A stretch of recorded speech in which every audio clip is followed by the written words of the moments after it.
Homogeneous catalysis असंतृप्त यौगिकों का समान हाइड्रोजनीकरण जो है वो एक तरीके से होमोजीनियस उत्प्रेरण है। यानी समान उत्प्रेरण किस तरीके से होता है उसके बारे में हम यहाँ पर जानेंगे। तो जो होमोजीनियस कैटलिस्ट हैं उनमें एक विल्किंसन कैटलिस्ट मुख्य है, जिसमें ट्राइफिनाइल फास्फीन जो है रोडियम क्लोराइड को हम विल्किंसन उत्प्रेरक कहते हैं। यह एक वर्ग समतलीय एथिलीन संकुल हाइड्रोजनीकरण में समान उत्प्रेरक की भांति कार्य करता है। तो पहला वर्ग समतलीय जो है जिसमें D8 विन्यास है और यह प्रभावी समान उत्प्रेरक के रूप में खोजा गया और उत्प्रेरक के रूप में इसको बहुतायत रूप से काम में लेते हैं। यहाँ पर जो रोडियम का ये लवण है ट्राइफेनिल फास्फीन जो है वह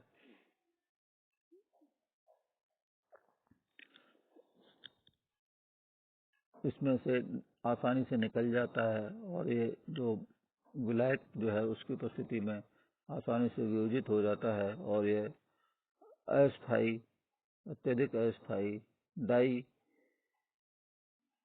बिस ट्राइफेनिल फास्फीन में रोडियम क्लोराइड पर में परिवर्तित हो जाता है। यानी एक ट्राइफेनिल फास्फीन जो है इसमें से निकल जाता है और यह संरचना बड़े विशिष्ट प्रकार की होती है। जो ट्राइफेनिल फास्फीन का रोडियम लवण है और ये विशेष प्रकार से संरचना है जो कि त्रिकोणीय न होकर इसकी आकृति टी प्रकार की होती है, क्योंकि इसमें बहुत ही बल्कि समूह बड़े आकार के समूह रोडियम से जुड़े हुए हैं, इसलिए एक त्रिविम बाधा होने के कारण यहाँ पर ऐसी स्थिति हो जाती है। तो यह उत्प्रेरक के रूप में जो है जो विल्किंसन कैटलिस्ट है वह है उसमें ट्राइफेनिल फास्फीन जो है वह वियोजित होने के संबंध में कुछ निम्न तथ्य हैं जिसके आधार पर यह बताया जाता है कि ये क्यों आसानी से इसमें से निकल जाता है। जैसे कम त्रिविम बाधा वाले ट्राइथाइल फास्फीन जो है लिगैंड युक्त वर्ग समतलीय संकुलों में समान उत्प्रेरण का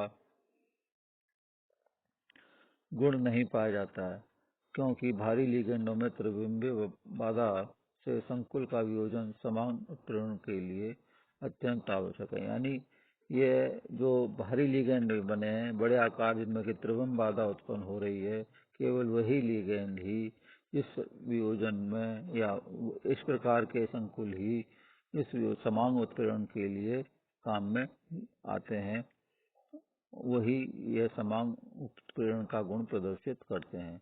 यदि ट्राइफेनिल की जगह एल्काइल समूह हो या अन्य छोटे प्रकार का समूह हो तो वह समान उत्प्रेरण की जो प्रोसेस है वह उसको नहीं कर पाते हैं, उसमें उस उत्प्रेरण का कार्य नहीं करेंगे।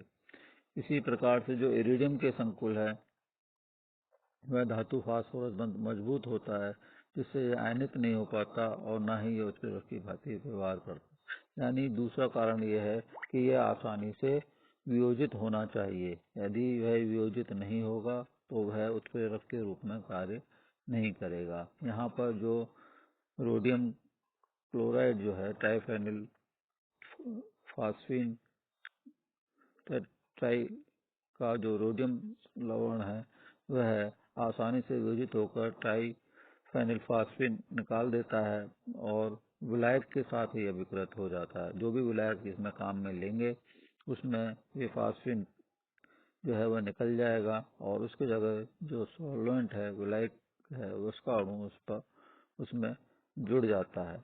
तो यह दूसरा पद है। पहले पद में इसका वियोजन होगा, जो विल्किंसन कैटलिस्ट है उसमें से ट्राइएल्किल फास्फेट निकलेगी एक अणु और उसके बाद उस जो जगह पर एक विलायक अणु जो है वह जुड़ जाएगा। दूसरे फिर उसके बाद जो डाइफेनिल जो बना है, जिसमें केवल दो वो अस्थायी होने के कारण उसमें वियोजित हो जाएगा, और अब ये हाइड्रोजन के साथ जो है वह विकृत होकर हाइड्रोजन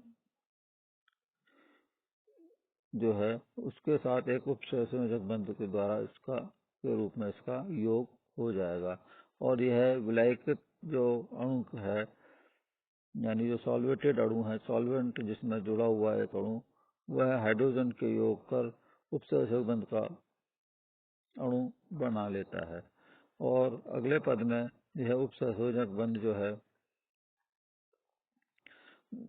अभी ये इसमें कितने 6 उपसंयोजक बन गए हैं। पहले जो थे केवल 4 ही, क्योंकि ये वर्गाकार संतुलित था तो केवल 4 ही बंद थे, लेकिन अब रोडियम में 2 हाइड्रोजन जुड़ने पर जो है यह 6 बंद, ये 6 कोऑर्डिनेट वाला बंध का निर्माण हो जाता है, 6 कोऑर्डिनेटेड मॉलिक्यूल कॉम्प्लेक्स का ये निर्माण कर लेते हैं। अब इस एल्कीन पर उपसंयोजक बंध जो है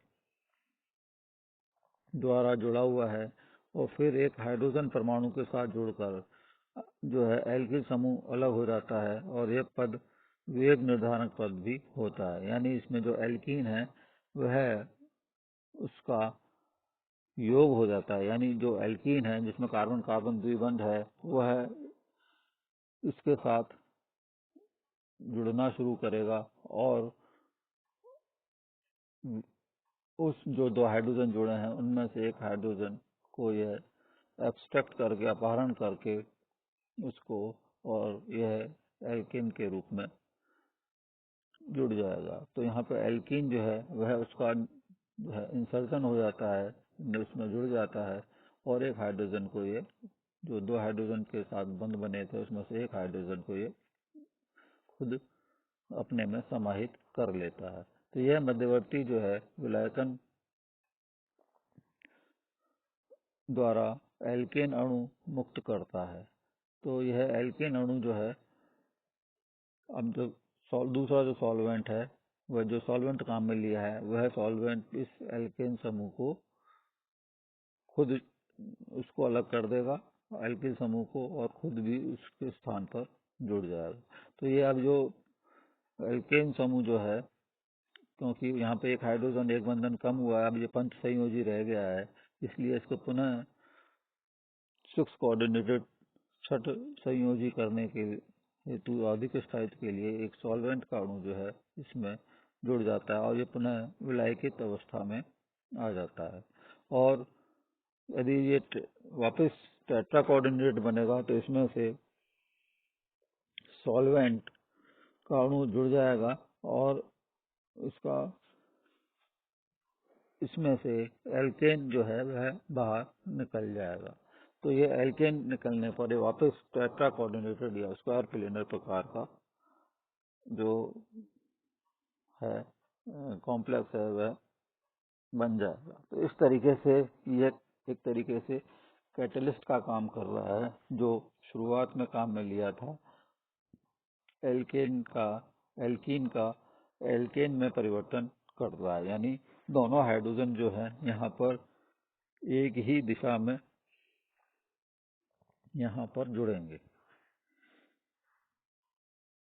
तो यहाँ विभिन्न प्रकार के जो है एक विशेषता ये है इसकी कि ये एक समांग कैटलिस्ट की भांति करता है, कार्य करता है, और इसका जो क्रियाविधि है, प्रस्तावित क्रियाविधि है, उसके बारे में यहाँ पर बताया गया है।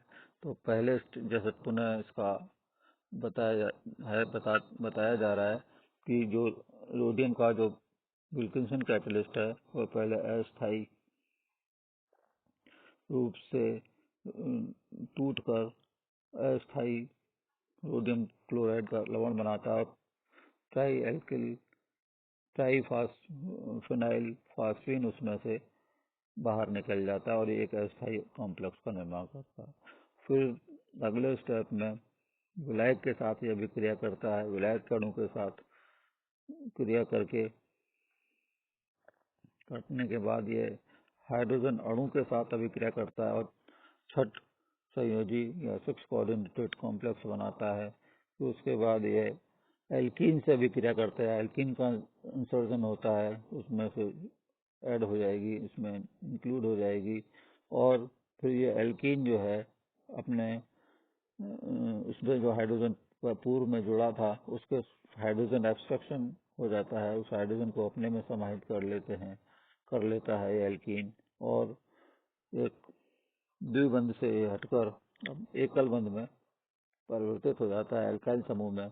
और यह फिर सॉल्वेंट का अणु है, फिर पुनः इसके साथ अभिकृत हो जाता है और फिर वापस ये पेंटा कोऑर्डिनेटेड से हेक्सा कोऑर्डिनेटेड सॉल्वेटेड अणु का निर्माण होता है। और इस सॉल्वेटेड अणु से एल्केन निकलकर वापस टेट्रा कोऑर्डिनेटेड कॉम्प्लेक्स का निर्माण होता है और पुनः जो कैटलिस्ट हमने लिया था वह हमें प्राप्त हो जाता है। तो ये कैटलिस्ट जो है वो डायरेक्ट कैटलिस्ट नहीं है, ये कैटलिस्ट के जो वियोजन से बना है, अस्थाई रोडियम लवण बना है, वह जो है कैटलिस्ट का काम करता है। ये इसमें विशेषता। और एक समान यानी दोनों हाइड्रोजन एटम जो है, हाइड्रोजन परमाणु है, वो एल्कीन पर एक ही दिशा से यहाँ पर जुड़ते हैं।